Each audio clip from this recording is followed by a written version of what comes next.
Et salut tout le monde, j'espère vraiment que vous allez bien, moi ça va super. Aujourd'hui c'est la première fois que je vais faire ça sur ma chaîne YouTube. Je vais vous parler d'un serpent venimeux. Donc je vais vous parler du Naja Cautia, ou on dit Naja Cautia, je sais pas trop. En gros c'est le cobra à monocle. Alors il y en a un qui a un genre de V sur la face dorsale, donc à ce niveau là, comme ça. Celui-là, si je ne me trompe pas, c'est le cobra royal. Et moi celui que je vais vous parler, c'est celui qui a un genre de losange, donc sur la face dorsale. C'est pour ça qu'on l'appelle en français le cobra à monocle. Ah, ça fait penser à un petit œil, une chose comme ça, donc c'est le cobra à monocle. Mais en réalité, c'est un genre de losange. Alors, d'après les informations que j'ai trouvées sur internet qui sont très controversées suivant les sources et les sites là où je vais me procurer mes informations, c'est un serpent qui ferait plus ou moins en moyenne 2 mètres de long une fois adulte. Alors, les najas en général, les cobras, sont parmi les serpents venimeux les plus connus au monde. Il y a aussi beaucoup d'idées reçues dessus, il y a aussi beaucoup de choses qui se disent sur ça. Peut-être que plus tard je vous pondrai une vidéo carrément sur les serpents venimeux et leurs idées reçues. En gros, ce qu'il faut savoir, c'est que tous les cobras, peu importe que ce soit le cobra monocle, le cobra royal ou d'autres, le cobra cracheur de je sais pas quoi, tous les cobras ont du venin. Ce sont des serpents venimeux, donc ils ont une poche à venin. Et ça, contrairement par exemple à certaines idées reçues, on ne peut pas leur retirer la poche à venin. Souvent on me dit en captivité, il y a des personnes qui tombent régulièrement sur ma chaîne YouTube et qui ne connaissent pas du tout les serpents. Et qu'on me dit, quand je présente un nouveau serpent, genre un python royal par exemple, on me dit mais pourquoi tu lui retires pas, enfin tu lui as retiré sa poche à venin, comment ça se passe, tu lui as enlevé tout son venin? Non, non, ça marche pas comme ça. Tous les serpents n'ont pas de venin. Alors ça, il y a des gens qui ne le savent pas, qu'on associe souvent serpent à donc reptiles extrêmement dangereux avec du venin. Tous les serpents n'ont pas de venin suivant les espèces. Tout ce qui est python, tout ce qui est boa, tout ce qui est anaconda n'ont pas par exemple de venin. Tous les cobras ont par contre du venin. On ne peut pas leur retirer le venin, tout simplement parce qu'ils ne pourraient pas survivre sans leur venin, parce que le venin leur sert donc à plusieurs raisons. Déjà, le venin chez un serpent lui sert à se protéger, à se défendre. Voilà, s'il subit une attaque d'un prédateur, il peut lui causer la mort pour sa propre survie. Ça, c'est une étape. Ça peut être un système de protection. Mais ce n'est pas que ça, ce n'est pas si simple que ça. Le serpent, un serpent venimeux, a besoin de son venin aussi pour chasser et donc attaquer et se nourrir. Donc c'est une forme d'attaque pour pouvoir se nourrir et pas non seulement pour se défendre. Et il faut savoir aussi que le venin chez les serpents venimeux leur sert à la digestion. C'est-à-dire qu'un serpent venimeux, quand il attaque, mettons, un rat, donc il lui injecte du venin, le rat va mourir, le serpent va avaler sa proie et le venin à l'intérieur du rat va permettre au serpent de mieux digérer, va lui permettre de digérer correctement sa proie. Ce qui fait que si le serpent n'a pas de venin et qu'il mange une proie, il ne pourrait pas forcément la digérer correctement. Après, je ne sais pas trop comment ça se passe, mais je sais que c'est plus ou moins comme ça que ça se passe. Ce qui fait que le venin est très important chez les serpents qui en possèdent et qu'on ne peut pas leur retirer sans courir à leur perte. Après, on peut prélever le venin des serpents pour travailler sur des sérums anti-venin, des choses comme ça, pour travailler sur des cancers, pour travailler voilà, sur la recherche de nouveaux médicaments, ça on le fait sur les araignées, on le fait sur les serpents, on le fait chez beaucoup d'animaux. On prélève souvent le venin pour notre santé humaine, pour les médicaments, tout ça. Mais le serpent, lui, est toujours vivant. Parce qu'en fait, quand on prélève le venin d'un serpent, le serpent, lui, son venin se refait. Que régulièrement, le venin, toujours, se reconstruit. C'est comme nous, par exemple, avec la salive, les choses comme ça. Bon, c'est un très mauvais exemple, mais en gros, ça revient perpétuellement.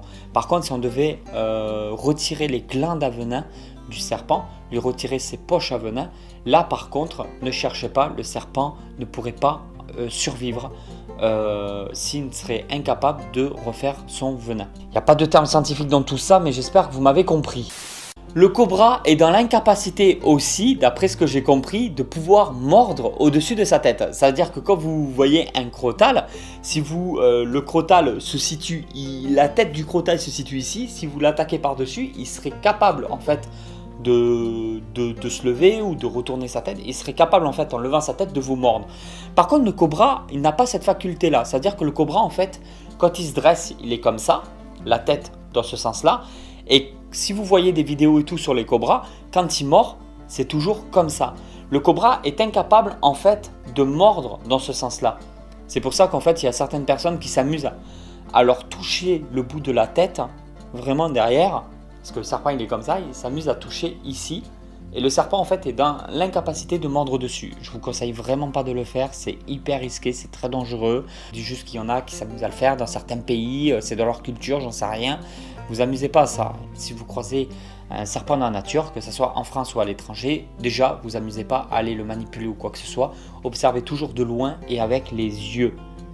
Voilà, c'est le petit message de prévention. On peut se tromper, un serpent peut avoir du venin en croyant, on peut être persuadé que c'était une couleuvre, mais en fait c'était une vipère ou le contraire. Donc faites très attention à ça.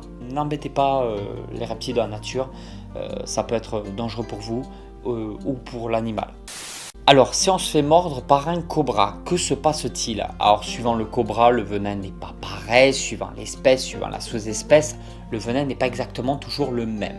En bref, je vais vous expliquer qu'est-ce qui peut se passer en général quand on se fait mordre par un cobra. Alors déjà, au niveau de la morsure, quand le cobra va vous mordre, s'il décide de vous injecter du venin, parce que les serpents venimeux peuvent vous mordre sans vous injecter de venin, on appelle ça une morsure sèche.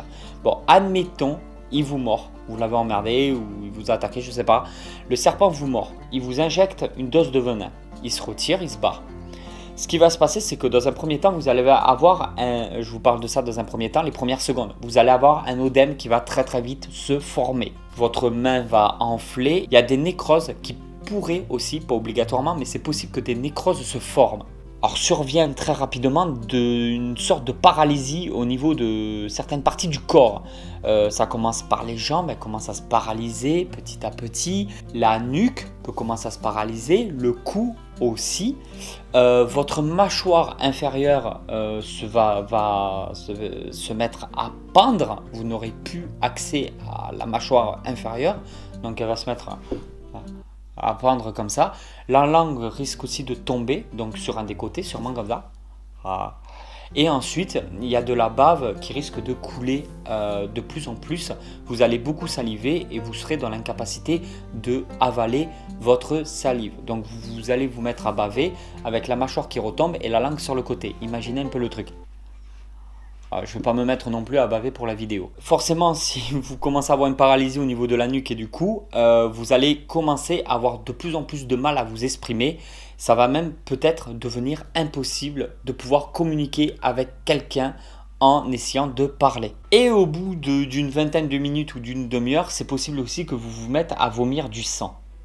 Alors à partir du moment que vous êtes arrivé à l'étape où vous vomissez du sang, croyez-moi, c'est vraiment pas bon pour vous. En gros, la morsure d'un cobra peut être mortelle. Donc vous l'avez imaginé, c'est pas mortel forcément à tous les coups parce que ça dépend de plusieurs critères.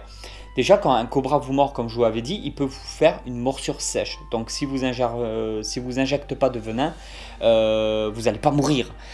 Ensuite, s'il décide de vous injecter du venin, tout dépendra aussi donc de l'âge que vous avez. Si vous avez 4 ans, si vous avez 70 ans ou si vous avez 30 ans, forcément votre corps ne va pas réagir du tout pareil. Et à mon avis, plus vous êtes jeune ou plus vous êtes vieux, plus vous avez de chances de crever. Tout va dépendre aussi de votre système immunitaire, de votre santé ce jour-là, etc. Si vous avez la forme, si votre corps avec une bonne santé va réagir, va se défendre beaucoup mieux que si vous êtes fatigué, malade, en mauvaise santé, etc. etc. Donc votre santé à vous déjà avant morsure va beaucoup se jouer avec la morsure du serpent. Tout va dépendre aussi de la dose que le serpent va décider de vous injecter. Si vous injectez vraiment une toute petite dose capable de tuer un rat, votre corps va mieux réagir, même s'il va prendre cher, il va quand même beaucoup mieux réagir que si le serpent vous injecte une dose mortelle pour un être humain, quoi. Donc voilà, il y a plusieurs critères à prendre en compte. Et aussi, je voulais faire un petit rappel, j'en avais parlé déjà dans certaines vidéos, mais beaucoup d'entre vous n'ont pas forcément regardé les vidéos que j'ai sorties il y a 1 mois, 2 mois, 3 mois, 4 mois en arrière, etc. Il faut savoir aussi qu'un serpent, un petit serpent venimeux sorti de son œuf est déjà opérationnel à la morsure et peut déjà vous injecter une dose de venin. Certes, la dose de venin sera forcément plus petite, mais il ne peut pas régler sa dose de venin et le venin est beaucoup plus concentré chez un serpent juvénile que chez le même serpent adulte. Donc la morsure est tout aussi dangereuse. C'est-à-dire qu'un serpent qui a 3 semaines est aussi mortellement dangereux que le même serpent 4 ans plus tard. Ça, il faut le savoir. C'est pas parce qu'il est bébé qu'il est inoffensif. Au contraire, ça peut faire encore plus mal. Le venin est beaucoup plus concentré et la dose ne sera pas limitée. Il vous enverra tout ce qu'il pourra vous envoyer. Il ne sera pas un peu se réguler là-dessus. Donc, on arrive à la petite question du jour. J'aimerais savoir qu'est-ce que vous pensez des serpents venimeux en captivité. Le débat est ouvert.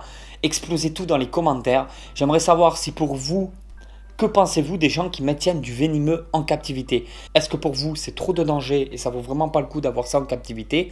Est-ce que pour vous, pourquoi pas, si la personne a vraiment les compétences, les autorisations nécessaires, qui a vraiment un système de SAS, parce qu'il faut savoir que quand on a des serpents venimeux en France, il y a donc des autorisations béton à avoir.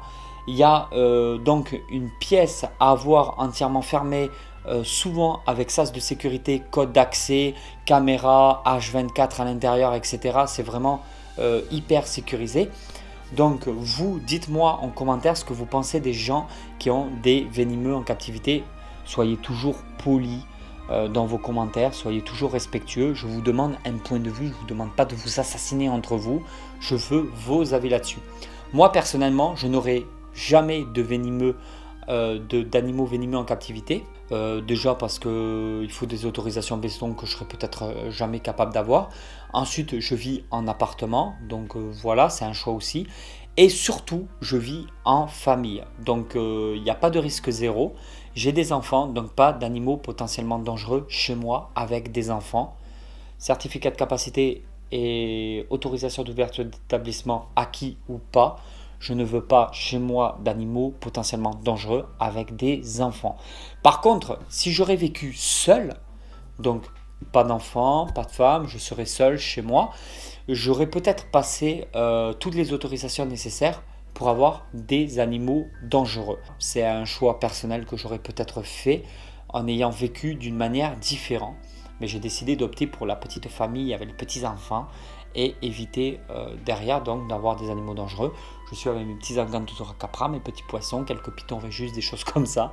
Mais du coup, rien de potentiellement dangereux chez moi. Et voilà tout le monde, j'espère vraiment que cette vidéo vous a plu. Si cette vidéo vous a plu, vous pouvez toujours la partager sur les réseaux sociaux. Et moi, je vous dis à très vite pour une nouvelle vidéo. Suivez-moi sur Snap, sur Facebook, sur Instagram. À très vite pour une nouvelle vidéo. Allez tout le monde, ciao, ciao!